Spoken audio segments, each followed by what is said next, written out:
Hi, hey guys, it's Isaiah. We're doing the leadership philosophy presentation. Um, I'm just going off, not looking at anything, no notes or anything.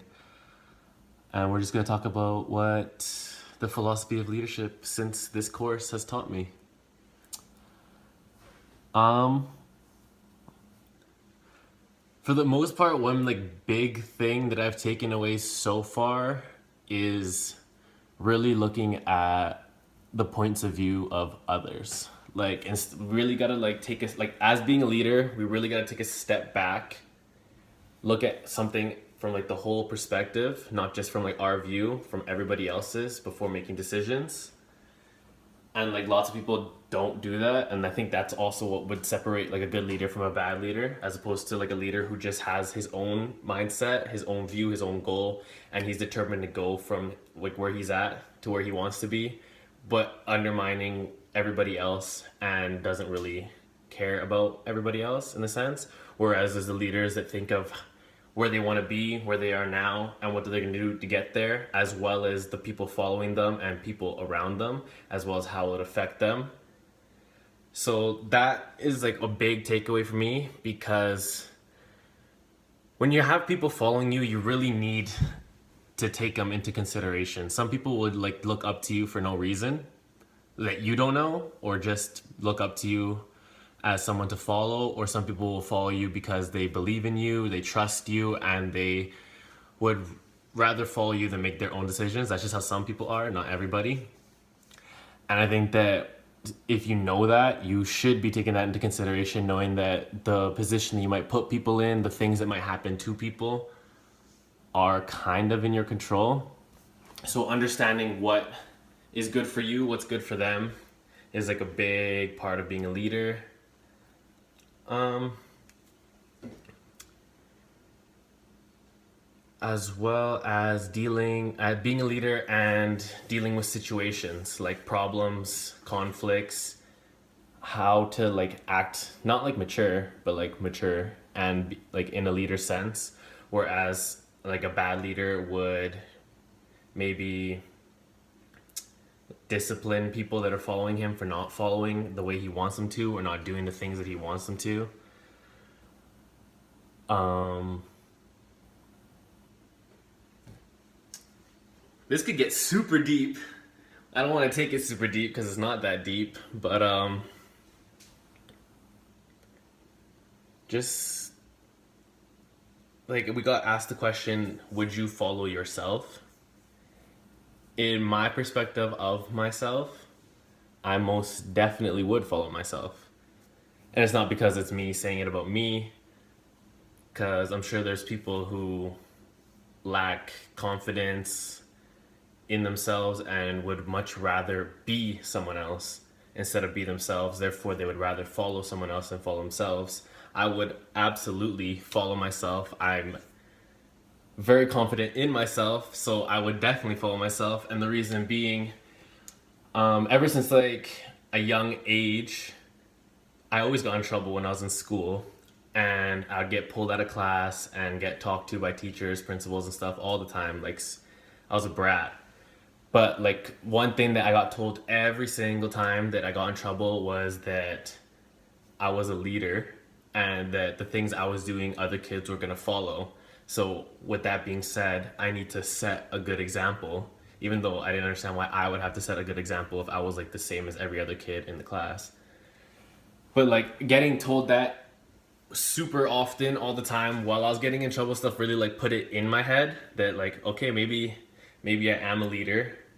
Maybe I do need to like make some better decisions, because I'm not just affecting myself. What I do does affect others, and some people are also going to follow what I'm doing. So as like I grew up, I kind of started to like keep that mentality.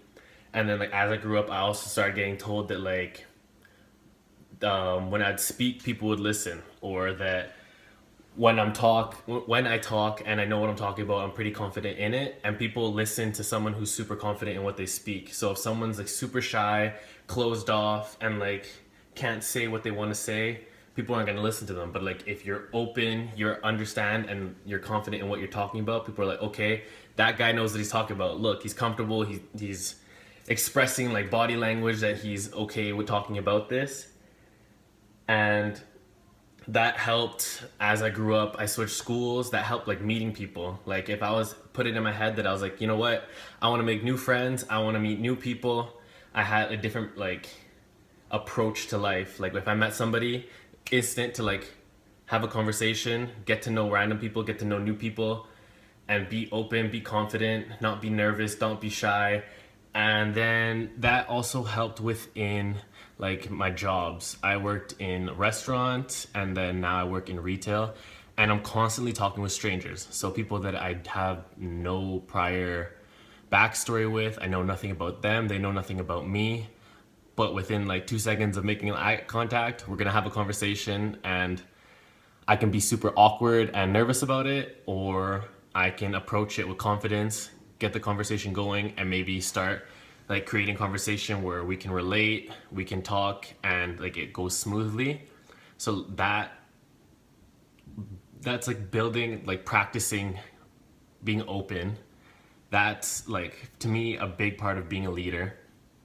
And I think that being a leader gets like, you get shaped around your whole situation, around like your life, like your environment really shapes what kind of leader you are and like how good of a leader you are, depending what role you play in your environment. And like we talked about, can everybody be a leader, or will some people be like better leaders than others? And I truly believe not that people will be or like born better leaders, but necessarily the environment that they were brought up in put them on a path to be like a better leader, or like more confident, or more open to having people follow them. And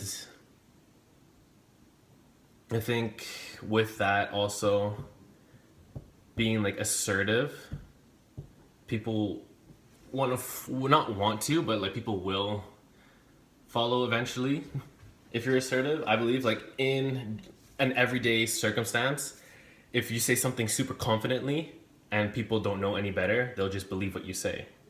In a sense, it's not a good thing nor a bad thing, I guess, but like say like you're in public, there's like a cup on a table and someone goes to grab it and it's not your cup, you're like, hey, that's my cup. Someone's gonna be like, oh, my bad, that's his.